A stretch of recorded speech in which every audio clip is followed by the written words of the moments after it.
শীতের রাতে গ্রামের রাস্তাটি দেখলে মনে হয় একেবারে মেঘাচ্ছন্ন হয়ে আছে। কুয়াশার স্তর রাস্তায় একেবারে লেপ্টে থাকে।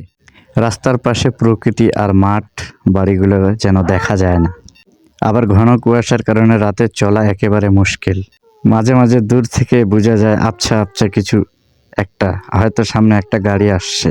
বিশেষ করে বাংলাদেশের শেষের দিকে কুয়াশা একটু খুব বেশি পরিমাণ হয়ে থাকে। সেক্ষেত্রে আমাদের দিনাজপুর কিন্তু হিমালয়ের পার্শ্ববর্তী জেলা হওয়াতে পঞ্চগড়ে যে হিমেল বাতাসটা সেটা আসে আর প্রচণ্ড ঠান্ডা আর ঘন কুয়াশা। সন্ধ্যা নামলে মনে হয় গ্রামের রাস্তাগুলো কুয়াশার চাদরে ঢাকে যায়।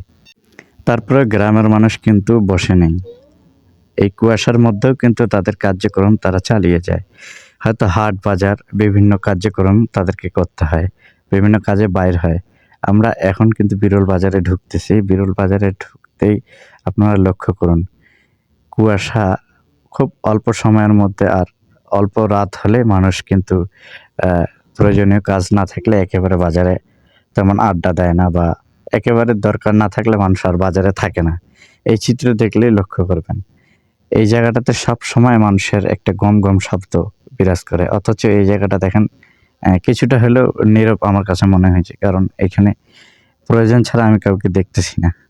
আর প্রচণ্ড শীত, আর বাংলাদেশে এখন যেহেতু শীতের শেষের দিক, তো একটু ঠান্ডা আর ঘন কুয়াশা একেবারে আপনার লক্ষ্য করলে বুঝতে পারবেন।